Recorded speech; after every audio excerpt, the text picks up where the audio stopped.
मैं हमेशा प्रसन्न ही रहता हूँ। हेलो, स्वागत आप सभी का। कैसे हैं हम सभी? अरे भाई कैसे हो? टनाटन, हैव ए फन। ओके गुरु जी, राम राम। गुरु जी, एक दो दिन से आप मेरी राम राम नहीं लेते हैं, क्या नाराज हो? आपसे नाराज क्यों होऊंगा मैं? हैं, जब मैं दुश्मनों से नाराज नहीं होता तो दोस्तों से क्यों नाराज होऊंगा? हैं?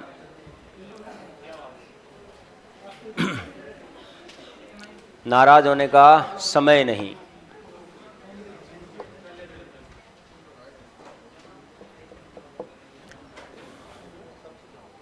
क्या पढ़ रहे हैं हम? साइको। अच्छा,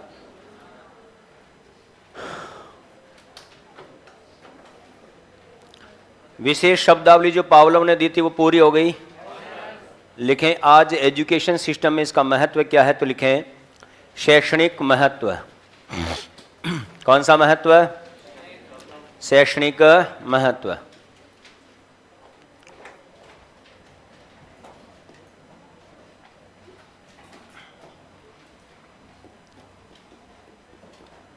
शैक्षणिक महत्व।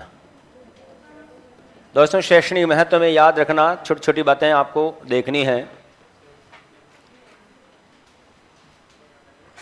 अधिगम का यह सिद्धांत पुनरावृत्ति पर सर्वाधिक बल देता है। किसके ऊपर? पुनरावृत्ति। पुनरावृत्ति का मतलब रिपीटेशन, अगेन एंड अगेन। और पुनरावृत्ति के आधार पर निर्मित क्रिया क्या कहलाती है? अनुबंधन कहलाती। क्या कहलाती है? अनुबंधन। अधिगम का यह सिद्धांत पुनरावृत्ति पर सर्वाधिक बल देता है। छोटे बालक बालिकाओं को सिखाने में सहायक, बालक बालिकाओं को अक्षर एवं भाषाई ज्ञान सिखाने में सहायक। बोलो, छोटे बच्चों को अक्षर ज्ञान और भाषा ज्ञान सिखाते हैं। ए से अनार, आ से ई से, बड़ी ई से, छोटा ऊ से, चे से, खे से, गे से, गधा। बोलो, हम किसी न किसी प्रकार से छोटे बच्चों को सिखाते हैं या नहीं सिखाते हैं? टू वन जा, टू टू जा, फोर फोर जा, ला, फोर फोर जा कितना होता है? 16। तो बच्चों को, छोटे बालक बालिकाओं को सिखाने में सहायक। फिर याद रखना, बालक बालिकाओं में अच्छी आदतों का निर्माण करने एवं बुरी आदतों को छुड़ाने में सहायक। बालक बालिकाओं में अच्छी आदतों का निर्माण करने और बुरी आदतों को छुड़ाने में अधिगम का कौन सा सिद्धांत सहायक है? तो पावलोव का सिद्धांत। अनुकूलित अनुक्रिया या अनुबंधन। कैसे? कि आपके घर परिवार के किसी छोटे बच्चे ने आपके घर में से कुछ 100-200 रुपए की चोरी कर ली। देखो, पहल तो छोटे रकम से ही होती है, लेकिन वो चोरी की आदत स्थायी नहीं बने, तो आपने उसकी पिटाई कर दी, तो बच्चे ने अगली बार चोरी नहीं की। बोलो, गलत आदत छूटी, अच्छी आदत का निर्माण हुआ। ठीक उसी प्रकार बच्चा बस में बैठने से पहले, स्कूल जाने से पहले क्या लेता था? पैसे। अब वो पैसे नहीं लेता है और सीधा सीधा स्कूल जाता है। बोलो, क्या है वो? अच्छी आदत का निर्माण। तो बालक बालिका में अच्छी आदतों का निर्माण करने और बुरी आदतों को छुड़ाने में सहायक। बोलो, अधिगम का कौन सा सिद्धांत सहायक होगा? पावलोव का सिद्धांत। जानवरों को प्रशिक्षण प्रदान करने में सहायक। जानवरों को प्रशिक्षण प्रदान करने में सहायक। अधिगम का वह कौन सा सिद्धांत जो जानवरों को प्रशिक्षण प्रदान करने में सहायता प्रदान करता है? ठीक है, पावलोव का सिद्धांत। देखो भाई साहब, अगर सीधी सीधी सी बात करूं, सीधी बात, नो बकवास की बात करें, तो पावलोव ने गंडकड़े पर प्रयोग किया था, कुत्ते पर प्रयोग किया था। किसके ऊपर प्रयोग किया? हम जंगली जानवर पर प्रयोग करके दिखा सकते हैं। एक दिन हम गए, कहाँ गए? जंगल में गए और जंगल से क्या पकड़ कर लाए? बालू का पेड़ मैंने किसके ऊपर रखवा दिया? बोलो, भोजन की जगह मैंने क्या लिया? गरम तवा। बोलो, गर्माहट, अग्नि, आग, सूरज की किरणें, बोलो कहाँ से? स्वाभाविक उद्दीपक है या नहीं है? हाँ या ना? तो मैंने भालू का पैर पकड़ के गर्म तवे पर रखवा दिया, तो भालू ने अपना पैर क्या किया? पैर उठाया। बोलो, क्यों उठाया? क्योंकि स्वाभाविक बात है, गर्म चीज से हाथ जलेगा, पैर जलेगा। ठीक है। अज्ञानी और अबुद्ध में अंतर, ये हिंदी के शब्दों भारी है। अज्ञानी का मतलब जिसको किसी भी प्रकार का कोई ज्ञान नहीं हो, है ना। और अबोध, है ना, अबोध अलग चीज होता है। जिसका ज्ञान न हो, ठीक है, वो अबोध है ना, जानकारी न होना अबोध है। और अज्ञानी का मतलब जिसको किसी भी प्रकार का, किसी भी विषय वस्तु का कोई भी ज्ञान न हो, वो क्या है बेटा? अज्ञानी। जैसे मैं एक बात बताऊं, मुझे अन्य चीजों का ज्ञान है लेकिन किसी एक विषय वस्तु का ज्ञान नहीं है, तो अबोध। हम जब एसटीसी में पढ़े थे ना, बालक अवबोध कर सकेंगे, मतलब ज्ञान या जानकारी प्राप्त कर सकेंगे।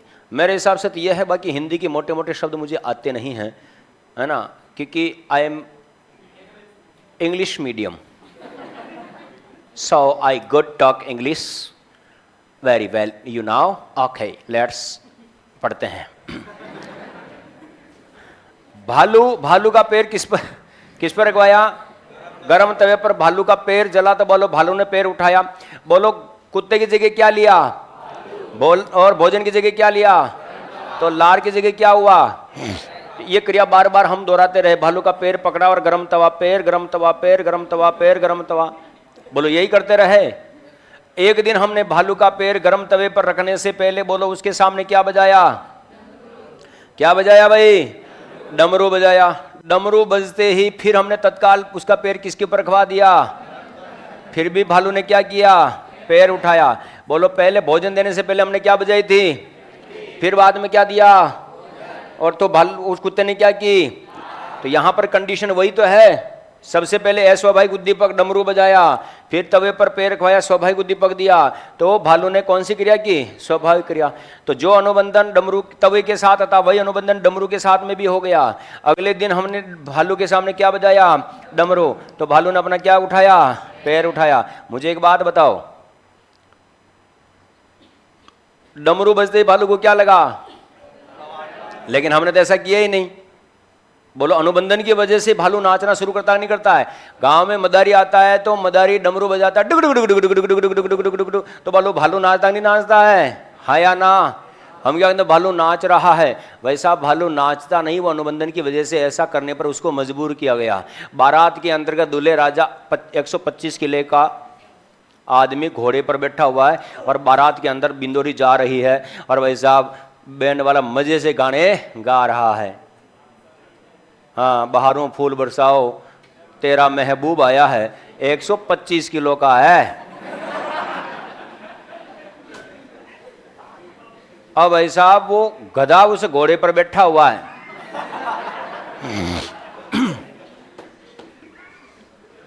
और घोड़े को नचा रहे हैं। क्या घोड़ा नाच रहा है? 70,000 रुपए दिए साहब। घोड़े वाले ने कितने लिए नचाने के? 70,000। बिंदोली निकल रही है साहब। और घोड़ा उस लकड़ी को देकर, उस हंटर को चाबुक को देकर, घोड़ा अपनी टांगों, आगे वाली टांगों को ऐसे ऐसे कर रहा है, गर्दन को ऐसे ऐसे कर रहा है। हम भी बड़े मजे से चाव से देखते हैं, क्या घोड़ा, व्हाइट कलर का घोड़ा है। वैसा वो घोड़ा नाच नहीं रहा है। अनुबंधन की वजह से वो हंटर को जैसे जैसे लकड़ी को ऊपर नीचे करेगा, वो परेशान होकर अपने पैरों को ऊपर उठा रहा है। ये अनुबंधन यही है, इसके अतिरिक्त कुछ नहीं है। सर्कस के शेर को देखा होगा आपने, हंटर बजते ही या कोई भी रिंग मास्टर आता है, रिंग मास्टर जैसे ही उस घोड़े में आता है, सर्कस का शेर चुपचाप कुर्सी पर जाकर एक कोने में जाकर बैठ जाता है, जैसे चुपचाप उसको सजा दे दी हो। अगर इतनी हिम्मत है तो जंगल में जाकर एक बार हंटर बजाना, साला तुम्हारी चमड़ी का हंटर ना बना दे तो क्या ना।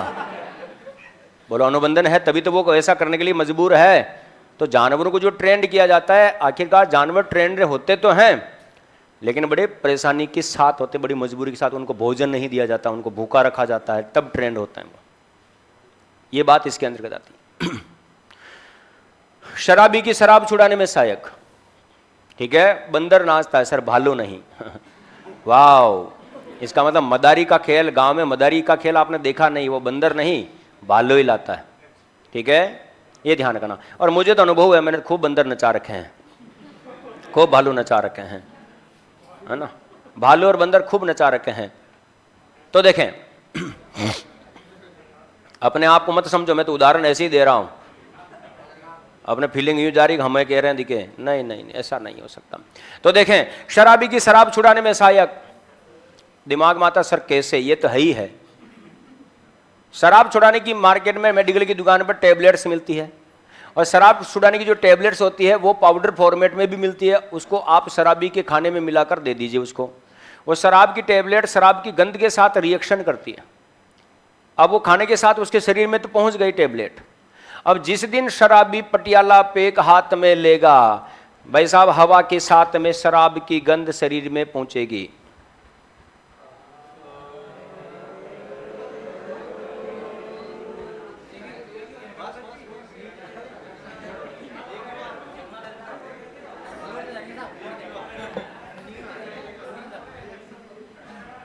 ये पानी है, और शराब वाली चीजें अपने चलती भी नहीं है।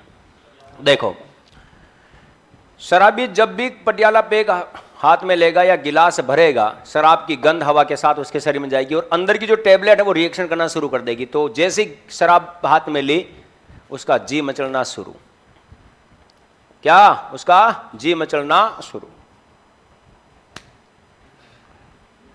अब वो जैसे जैसे शराब का कटोरी हाथ में लेगा, गिलास हाथ में लेगा, उसका जी घबराएगा, उसको उल्टी होगी।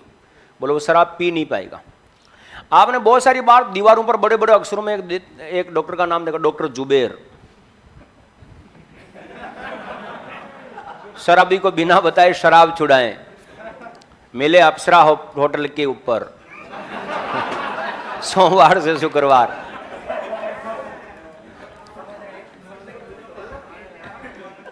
तो वो उनके पास वो जोड़ा छाप जो डॉक्टर होते हैं ना, उन जोड़ा छाप डॉक्टर को किसी प्रकार का कोई ज्ञान नहीं है। वो सिर्फ और सिर्फ ये जानते हैं कि शराब छुड़ाने की टेबलेट है, इस ऐसे फॉर्मेट में देनी है, और कुछ भी नहीं है। वो अनुबंधन करवा के ही शराब छुड़ाते हैं, ये याद रखना। बालक बालिकाओं में अच्छी आदतों का निर्माण करने और बुरी आदतों को छुड़ाने में सहायक। आगे के बारे में बात करें तो याद रखना दो महत्वपूर्ण बिंदु हैं। शिक्षण अधिगम प्रक्रिया में शिक्षण सहायक सामग्री का प्रयोग अधिगम के इसी सिद्धांत पर आधारित है। टीचिंग एड से हम सिखाते हैं ना, टीचिंग एड से, जैसे ज्योग्राफी वाले गुरुजी आते हैं, ग्लोब बताते हैं, नक्शा बताते हैं, वो टीचिंग एड ही है। तो उस टीचिंग एड के साथ, उस ग्लोब के साथ अनुबंधन करते हुए, आपको मानचित्र वगैरह का प्रयोग करते हुए आपको कोई भी चीज सिखाने का प्रयास करते हैं। बोलो, क्या है? अनुबंधन है या नहीं है? संसार के नक्शे के साथ अनुबंधन किया, धाराओं को समझाया जा रहा है, तो धाराएं कहां से कहां जा रही है, ग्लोब के ऊपर सारी चीजें मंडी हुई है। तो शिक्षण अधिगम प्रक्रिया में शिक्षण सहायक सामग्री का प्रयोग अधिगम के इसी सिद्धांत पर आधारित है।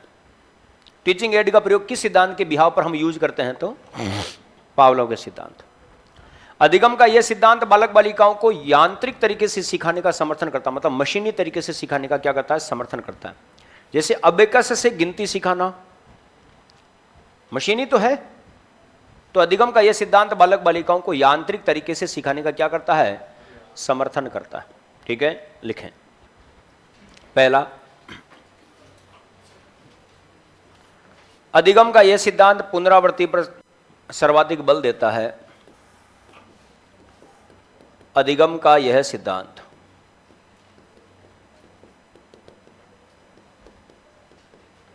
पुनरावृत्ति पर सर्वाधिक बल देता है।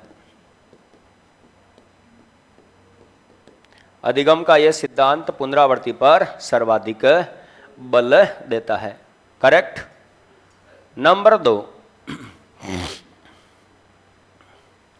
छोटे बालक बालिकाओं को सिखाने में सहायक। छोटे बालक बालिकाओं को सिखाने में सहायक। छोटे बालक बालिकाओं को सिखाने में सहायक।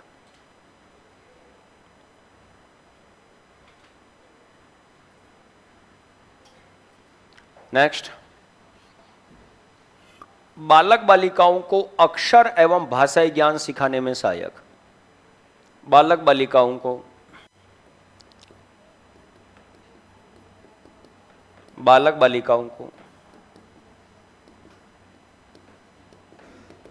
अक्षर एवं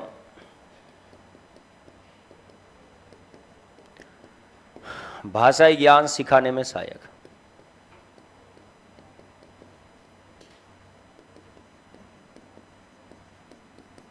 ठीक है, बालक बालिकाओं को अक्षर एवं भाषा ज्ञान सिखाने में सहायक।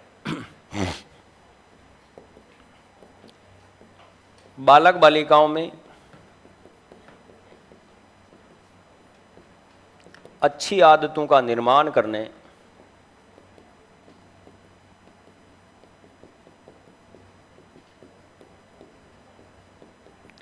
एवं बुरी आदतों को छुड़ाने में सहायक।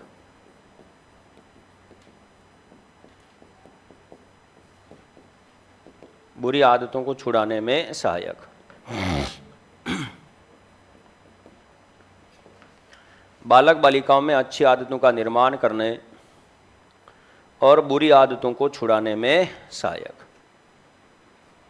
बालक बालिकाओं में अच्छी आदतों का निर्माण करने और बुरी आदतों को छुड़ाने में सहायक। नेक्स्ट, जानवरों को प्रशिक्षण प्रदान करने में सहायक।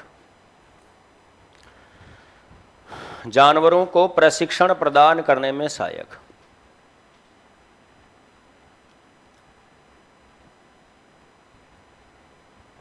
जानवरों को प्रशिक्षण प्रदान करने में सहायक। जब भी आपसे बात की जाए कि अधिगम का वह सिद्धांत कौन सा है जो जानवरों को प्रशिक्षण प्रदान करने में सहायता प्रदान करता है, बोल कौन सा होगा? पावलोव का सिद्धांत। शराबी की शराब छुड़ाने में सहायक।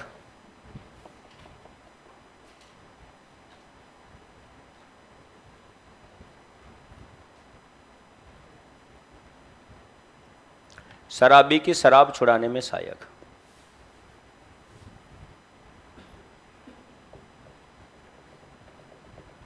शराबी की शराब छुड़ाने में सहायक। फिर याद रखना, अधिगम का यह सिद्धांत जो है कि शिक्षण अधिगम प्रक्रिया में शिक्षण सहायक सामग्री का प्रयोग अधिगम के इसी सिद्धांत पर आधारित है। लेकिन शिक्षण अधिगम प्रक्रिया में शिक्षण अधिगम प्रक्रिया में शिक्षण अधिगम प्रक्रिया में शिक्षण सहायक सामग्री का प्रयोग शिक्षण अधिगम प्रक्रिया में शिक्षण सहायक सामग्री का प्रयोग शिक्षण सहायक सामग्री का प्रयोग अधिगम के इसी सिद्धांत पर आधारित हैं।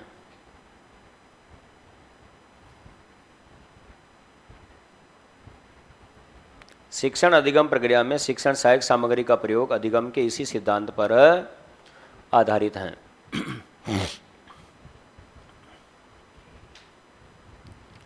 और याद रखना अंतिम पॉइंट, अधिगम का यह सिद्धांत बालक बालिकाओं को अधिगम का यह सिद्धांत बालक बालिकाओं को यांत्रिक तरीके से सिखाने का समर्थन करता है। अधिगम का यह सिद्धांत बालक बालिकाओं को यांत्रिक तरीके से सिखाने का समर्थन करता है। अधिगम का यह सिद्धांत बालक बालिकाओं को यांत्रिक तरीके से सिखाने का क्या करता है बेटा? समर्थन करता है। यांत्रिक तरीके से सिखाने का क्या करता है बेटा? समर्थन करता है। कंप्लीट। तो ये सारा जो लॉजिक है आपको इसके अनुसार ध्यान रखना है और इन्हीं शब्दों के साथ में आपका पावलोव का सिद्धांत समाप्त होता है। 1 मिनट का टाइम दे रहा हूं। पावलोव के सिद्धांत की शुरुआत से लेकर एंड पॉइंट तक आप एक बार इसको अच्छे से देखें, फिर मैं लाइन टू लाइन बोलता हूं, आप उसको रीड कर लीजिएगा।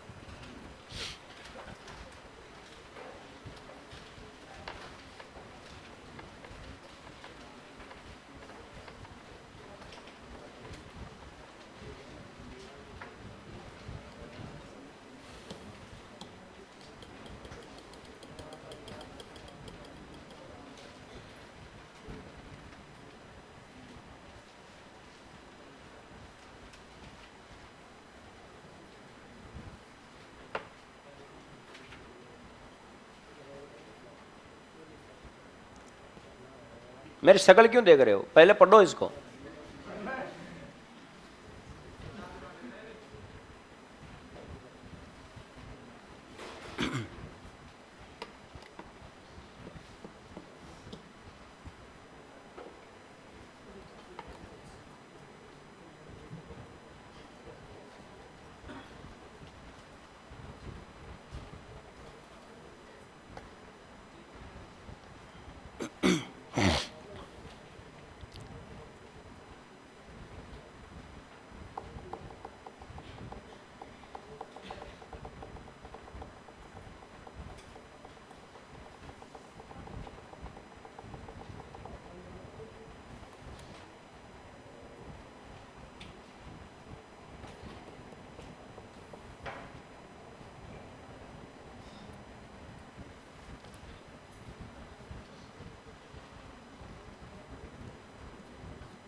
चलिए साहब आगे बढ़े।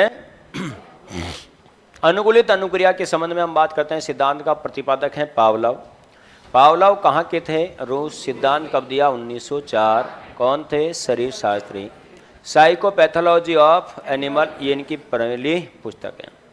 अपने सिद्धांत का प्रतिपादन करते समय कितने प्रकार के उद्दीपकों पर बल दिया? 2, स्वाभाविक और जो क्रिया पूर्व में भोजन के माध्यम से हो रही थी वही क्रिया अब घंटी के माध्यम से होने लगे तो हम उसे अनुकूलित अनुक्रिया कहते हैं।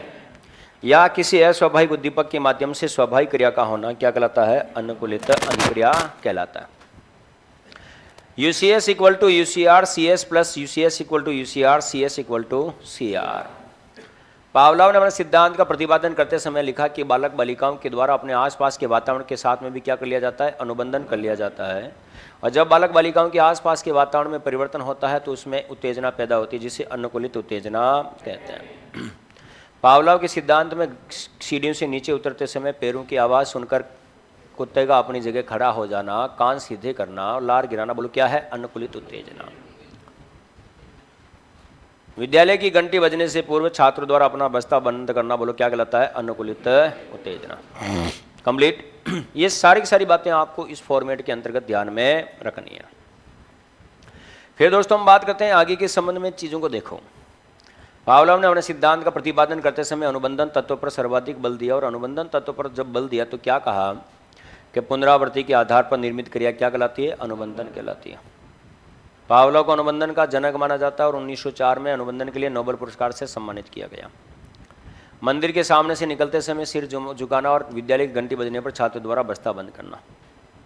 अनुबंधन कितने प्रकार के थे? 4। सहकालिक, विलंबित, अवशेष और पश्चगामी। सबसे बेस्ट प्रकार कौन सा है? विलंबित। सबसे घटिया प्रकार कौन सा है? पश्चगामी। अपने सिद्धांत का प्रतिपादन करते समय मूल रूप से कितने प्रकार की शब्दावली बताई? 6। सबसे पहला शब्द क्या था? विलोपीकरण। क्या था बेटा? विलोपीकरण। कि अनुक्रिया में लंबे समय तक स्वाभाविक उद्दीपक प्रस्तुत न करने पर अनुबंधन समाप्त हो जाता है, अतः अनुबंधन समाप्त होने की प्रक्रिया विलोपीकरण कहलाती है। मिलती जुलती परिस्थिति में अनुक्रिया का प्रारंभ होना, उद्दीपक सामान्यीकरण। 2 उद्दीपकों में समानता है, समानता का पता लगाना, उद्दीपक विभेदीकरण। ठीक है। फिर दोस्तों हम बात करते हैं आगे के संबंध में। आगे का क्या लॉजिक देखने को मिलता है, इस चीज़ को जानें और समझें। बुद्धि तत्व पावलोव के अनुसार मंद बुद्धि बालक बालिकाओं को अधिगम नहीं करवाया जा सकता क्योंकि उनमें अनुबंधन करने की क्षमता नहीं होती। 2 उद्दीपकों के मध्य अनुबंधन स्थापित करने के लिए उनके मध्य अधिकतम अंतराल कितना होना चाहिए? 5 सेकेंड। अनुबंधन समाप्त होने के उपरांत भी अनुकूल परिस्थितियां उत्पन्न होने पर पुनः अनुबंधन का प्रारंभ होना। ठीक है। और ये इसके शैक्षणिक महत्व है। उम्मीद करता हूँ पावलोव का सिद्धांत समझ में आया होगा। चलिए साहब दूसरे सिद्धांत पर बात करते हैं। 2 प्रश्न है, ध्यान रखना। जैसे भय संबंधी निर्माण और भय संबंधी निर्वाण, ठीक है, निराकरण। बालक बालिका में भय का निर्माण करना हो तो भी पावलोव का सिद्धांत काम में आता है और भय को दूर करना हो तो भी पावलोव का सिद्धांत ही काम आता है। दूसरी बात, बालक बालिकाओं को यांत्रिक तरीके से कैसे सिखाने का समर्थन करता है, तो बच्चों को मशीन की तरह सिखाना। पुनरावृत्ति का मतलब क्या होता है? Repetition and again and again. बोलो निरंतर बालक बालिकाओं को क्या करना? रिपीटेशन करवाना। बोलो क्या है बेटा? एक मशीन की भांति तो है, ठीक है, किसी मशीन के साथ में अनुबंधन करके सीखने का कार्य ही ये यांत्रिक तरीके से सिखाने का समर्थन करता है। तो यह है आपके पावलोव का सिद्धांत।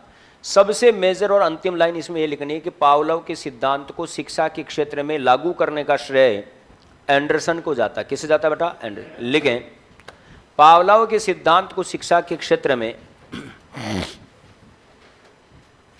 पावलोव के सिद्धांत को शिक्षा के क्षेत्र में, पावलोव के सिद्धांत को शिक्षा के क्षेत्र में प्रयोग में लाने का श्रेय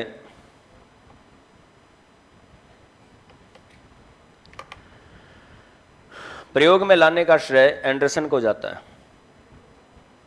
पावलोव के सिद्धांत को शिक्षा के क्षेत्र में प्रयोग में लाने का श्रेय जाता है। बोलो किसे जाता है बेटा? एंडरसन को जाता है। पावलोव के सिद्धांत को शिक्षा के क्षेत्र में प्रयोग में लाने का श्रेय जाता है। बोलो किसे जाता है? तो एंडरसन को जाता है। कंप्लीट। और इन्हीं शब्दों के साथ में आपका पावलोव का सिद्धांत यहां पर समाप्त होता है। नंबर 2, दूसरे सिद्धांत पर आ जाओ।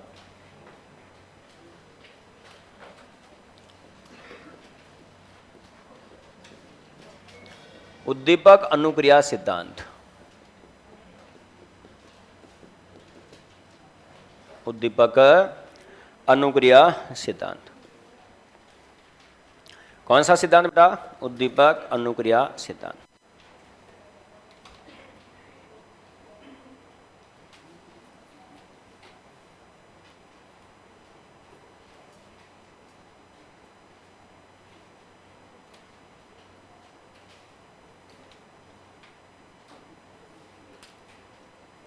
दोस्तों उद्दीपक अनुक्रिया सिद्धांत के संबंध में अगर हम बात करते हैं क्या स्थिति रहती है, वो देखो। उद्दीपक अनुक्रिया सिद्धांत का प्रतिपादन करने का श्रेय जाता है, किससे जाता है? थार्नडाइक को जाता है।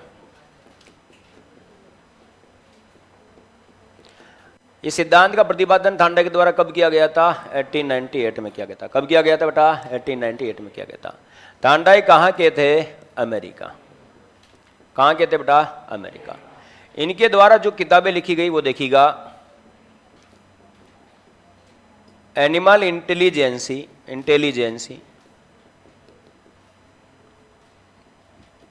The principle of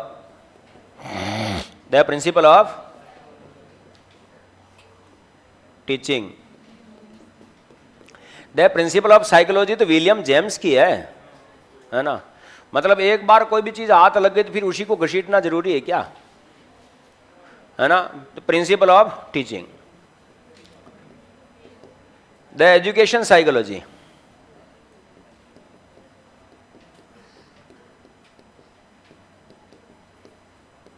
the education psychology, the psychology of arithmetic,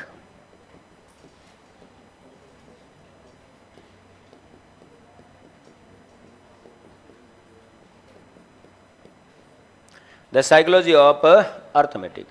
तो ये बातें आपको ध्यान रखना है, याद रहे। थार्नडाइक को हम प्रथम शैक्षणिक मनोवैज्ञानिक भी कहते हैं।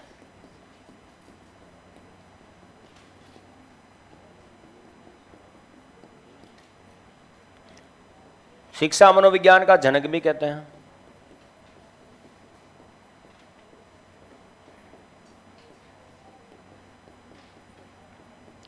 उद्दीपक शब्द का सर्वप्रथम प्रयोग भी इसी ने किया था।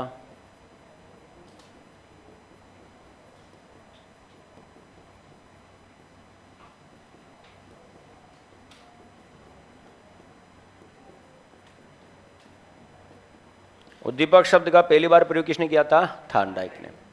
दोस्तों याद रहे उद्दीपक, अब देखो इधर आ जाए सभी की नजर। उद्दीपक का मतलब स्टिमुलस होता है और आर का मतलब, ठीक है, अनुक्रिया होता है। ठीक है, उद्दीपक का मतलब स्टिमुलस और अनुक्रिया का मतलब रेस्पॉन्स। तो आरएस थ्योरी सिद्धांत, ठीक है, सॉरी एसआर थ्योरी सिद्धांत, स्टिमुलस रेस्पॉन्स थ्योरी, उद्दीपक अनुक्रिया सिद्धांत। इस सिद्धांत को हम सहसंबंधवाद भी कहते हैं, सहसंबंधवाद भी कहते हैं, सहसंबंधवाद सिद्धांत के नाम से भी जाना जाता है। इसे हम अधिगम का बंद सिद्धांत भी कहते हैं, अधिगम का बंद सिद्धांत, बॉन्ड थ्योरी भी है। सिद्धांत भी है। अधिगम का संयोजनवाद सिद्धांत भी कहते हैं। अधिगम का प्रयास एवं त्रुटि सिद्धांत भी कहते हैं।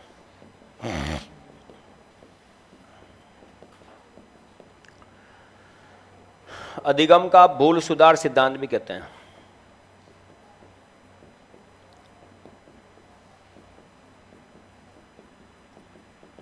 अधिगम का आवर्ती सिद्धांत भी कहते हैं।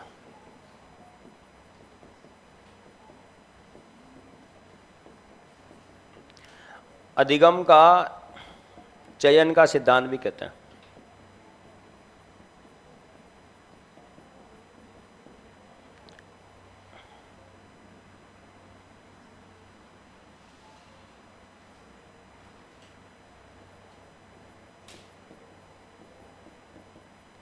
अधिगम का सुख दुख का सिद्धांत भी कहते हैं।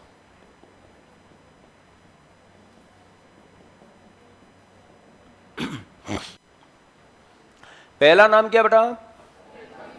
नंबर 2, 3, 4, 5, 6, 7, 8, 9, 10।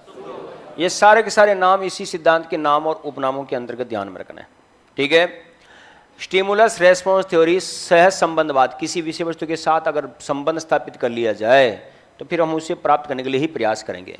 उस वस्तु के साथ बॉन्डिंग करना। संयोजनवाद का मतलब भी संबंध से ही आएगा। संयोजनवाद का मतलब क्या होता है बेटा? किसी वस्तु के साथ प्रगाढ़ संबंध वाली बात है। प्रयास एवं त्रुटि, किसी भी चीज़ को प्राप्त करने के लिए या किसी भी चीज़ को सीखने के लिए हमें क्या करना होता है? प्रयास। और जैसे जैसे प्रयास करेंगे उसमें क्या होगी? त्रुटि। ठीक है। तो प्रयास और त्रुटि, जैसे जैसे प्रयास करेंगे त्रुटि की मात्रा में भी क्या आएगी बेटा? कमी। और अधिगम क्या हो जाएगा? प्रभावी। अधिगम का भूल सुधार सिद्धांत, जैसे जैसे भूल होती जाएगी हमें अनुभव होता जाएगा और हम भूल को सुधारते रहेंगे। अधिगम का आवर्ती सिद्धांत। आवर्ती सिद्धांत का मतलब बार बार अभ्यास करना। आवर्ती का मतलब भी क्या होता है बेटा? अभ्यास ही होता है। चयन का सिद्धांत, हम उस, ठीक है, अधिगम का चयन का सिद्धांत, उस क्रिया का चयन करते हैं जिससे हमें सबसे आनंद की प्राप्ति होती है, संतुष्टि प्राप्त होती है। तो हम अभ्यास उसी के लिए करते हैं, सुख सुविधाओं की प्राप्ति के लिए तो प्रयास कर रहे हैं। और अधिगम का सुख दुख का सिद्धांत, आदमी सुख प्राप्त करना चाहता है और दुख को भगाने के लिए मेहनत करता है दिन रात। बोलो हाँ या ना। तो किसी भी चीज़ को आप सीख रहे हो, बोलो यहाँ पर कष्ट भोग रहे हो 8 महीने की तैयारी, 10 महीने की तैयारी करते हो, बोलो कष्ट भोग रहे हो। क्यों? सुख प्राप्ति के लिए। अगर 12 महीने तक अगर तकलीफ सह ली तो ज़िंदगी के 35 साल सर्विस करके ज़िंदगी के 65 साल आसानी से निकाल लेंगे। बोलो हाँ या ना। लेकिन तुम चिंता मत करो, एक मास्टर की जो ज़िंदगी होती है ना वो किस्तों में ही कटती है। हाँ, EMI। पहले मकान बनाने के लिए, फिर गाड़ी के लिए, फिर लाडी के लिए और फिर बच्चों की शादी के लिए। बोलो ज़िंदगी पर मास्टर को क्या चुकानी है? किस्तें ही चुकानी है। ठीक है। हाँ, EMI चुकानी ही चुकानी है उसको, चाहे कुछ भी कर ले। अगर पारिवारिक रूप से संपन्न है, ठीक ठाक है, तो मास्टर अच्छे स्कोप को कर लेते हैं। लेकिन मास्टर बनने की, आज तुम वर्तमान में जो जी रहे हो बहुत अच्छे हो, जिस दिन आपकी पोस्टिंग होगी तुम नहीं रहोगे। ये हकीकत बता रहा हूँ। साला 5 किलोमीटर पैदल जाने के लिए तैयार हो जाओगे लेकिन 5 रुपया खर्च नहीं करोगे। ये हकीकत है। तो ये याद रखना है ना। मास्टर जो प्राइवेट मास्टर होते हैं वो बहुत अच्छे होते हैं। कोचिंग वाले उनमें सबसे टॉप पर होते हैं। सरल, सहज, सुलझे हुए, सीधे साधे, मृदुभाषी, है ना। हाँ? क्या है? कोचिंग वालों में भी मैं सबसे बेस्ट। क्या कह रहा है? कंचा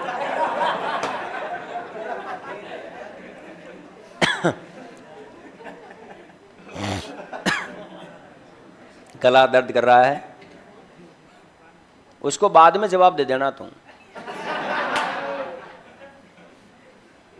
प्रतिपादक कौन है? थार्नडाइक। सिद्धांत कब दिया?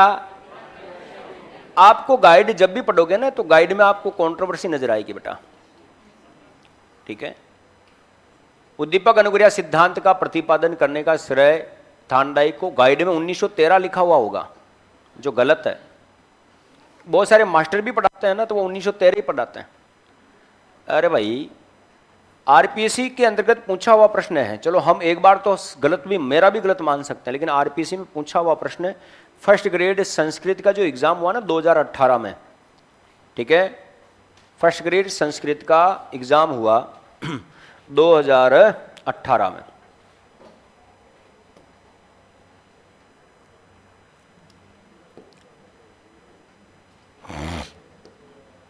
क्या हुआ रे, नेट नहीं है? बड़ा एंटीना लेके घूम रहे हो तुम, गजब कर रहे हो। जैसे तुम्हारे 150 रुपये की रिचार्ज करवा के तो तुम काम करो निकाल रहे हो, हॉटस्पॉट दूं, आवाज नहीं।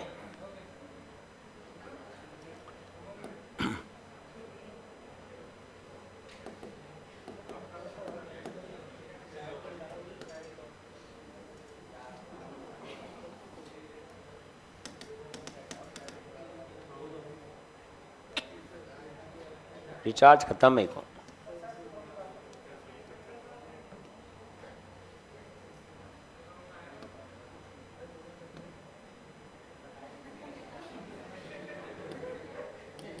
आंख मिचोली कर रहा है तो आना ही पड़ेगा, है ना। फूल फूल बिखेरूं, है ना, या चमट डोलूं?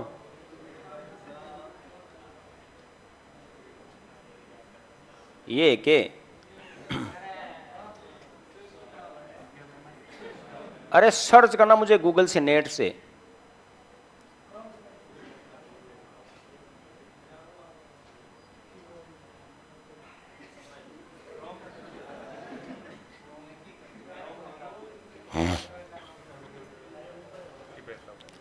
डब डब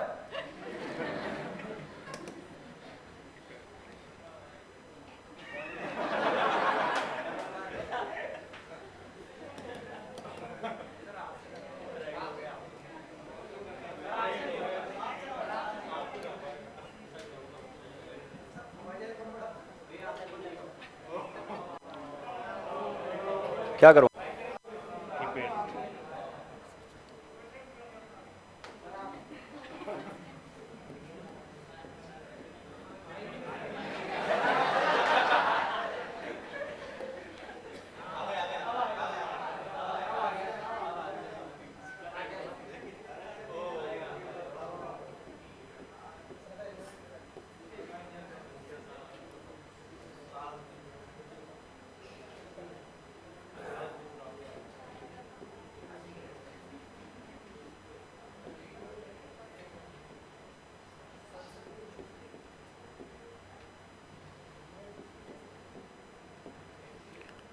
अब उस संख्या कैसे निकालूं रे?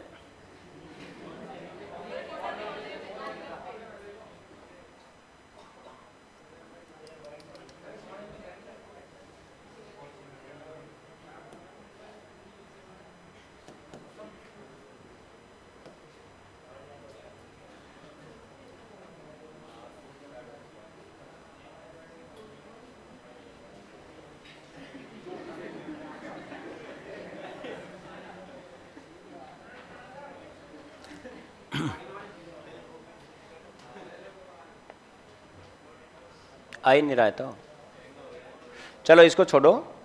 मैथमेटिशियन, ओ भाई 2018 फर्स्ट ग्रेड संस्कृत का पेपर डाउनलोड कर बेटा, हटा इसको, ठीक है।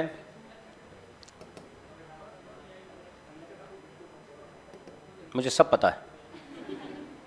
हाँ जी, तो देखें, उद्दीपक अनुक्रिया सिद्धांत का प्रतिपादन करने का श्रेय जाता है थांडाई को। थांडाई कहाँ के थे? अमेरिका। और सिद्धांत कब दियो है? Animal intelligence, principle of teaching, education psychology, the psychology of arithmetic, प्रथम शैक्षणिक मनोवैज्ञानिक, शिक्षा मनोविज्ञान के पापा। और उद्दीपक शब्द का पहली बार प्रयोग किसने किया था? थांडाई ने किया था, ठीक है। ये सारी सारी जानकारी आपको इसके अंदर ध्यान में रखनी है, ठीक है। सर आपका नेटवर्क स्लो है, मेरा नेटवर्क कभी स्लो नहीं हो सकता। लिखें इसे, ला बेटा,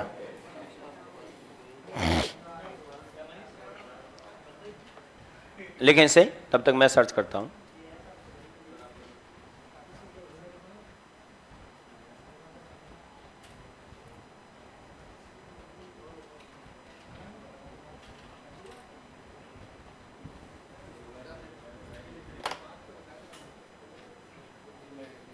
सब आवाज नहीं।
देखें 2018 second grade first grade Sanskrit का पेपर, ठीक है, जैसा मैंने आपको बोला था, ठीक है। इसमें एक प्रश्न लिखा हुआ है कि प्रसिद्ध मनोवैज्ञानिक थांडाइक महोदयन कस्मिन् वर्षे अधिगमस्य सिद्धांतस्य अन्वेषण कृतम।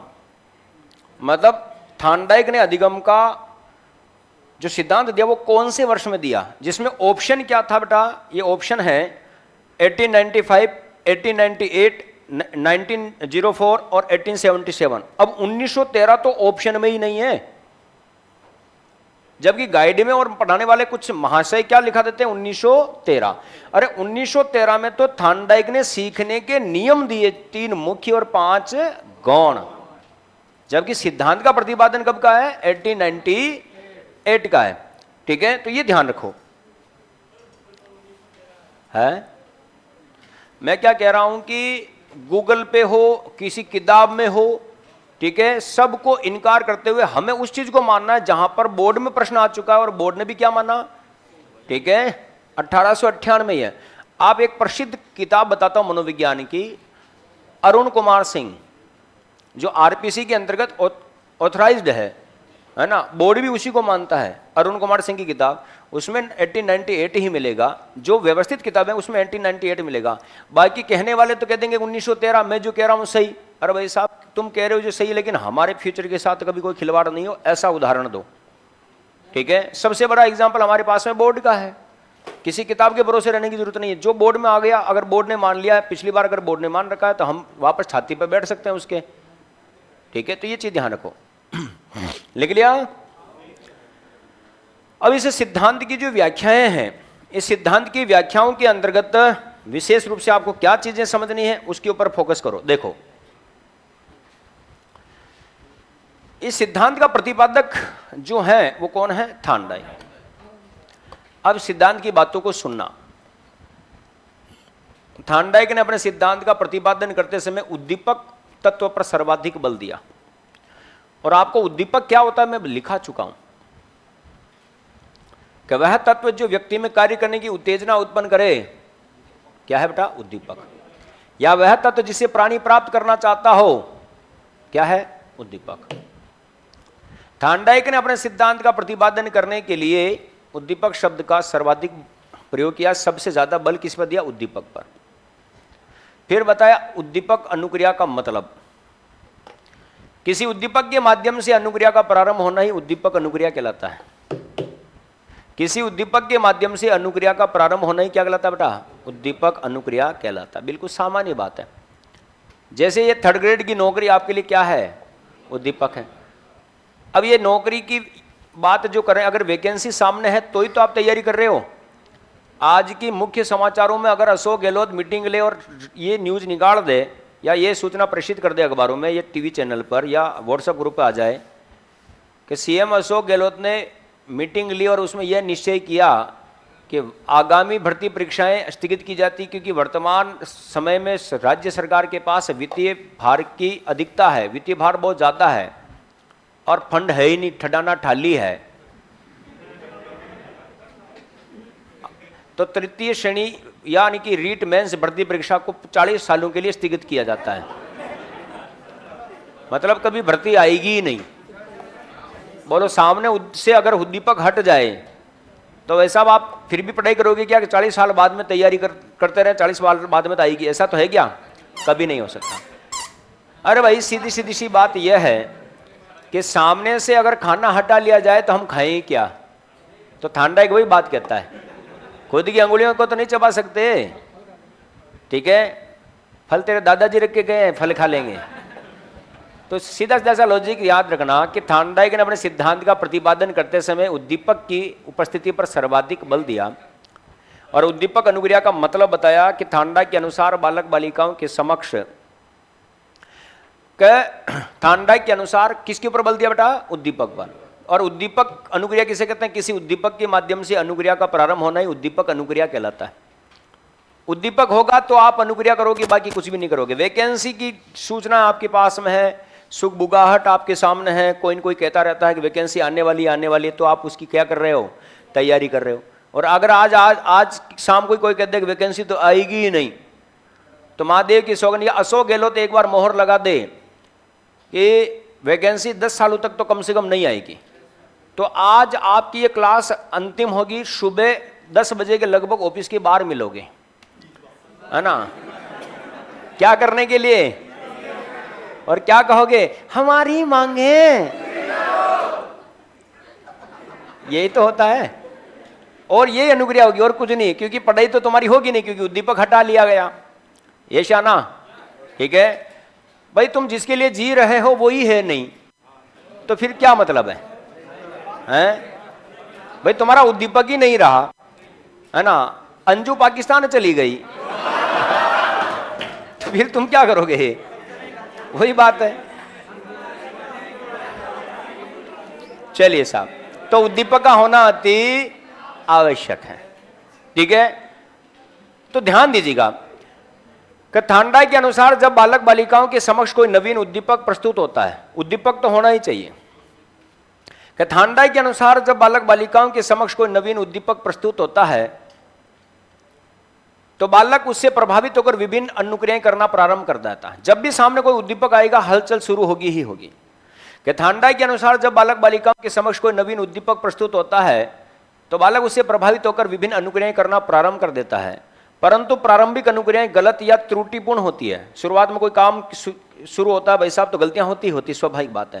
कि थांडाई के अनुसार जब बालक बालिकाओं के समक्ष कोई नवीन उद्दीपक प्रस्तुत किया जाता है तो बालक उससे प्रभावित होकर विभिन्न अनुक्रियाएं करता है, परंतु प्रारंभिक अनुक्रियाएं गलत या त्रुटिपूर्ण होती है, लेकिन निरंतर अभ्यास करने के कारण त्रुटियों की मात्रा में कमी होने लगती है और बालक बालिकाओं का अधिगम धीरे धीरे प्रभावी हो जाता है।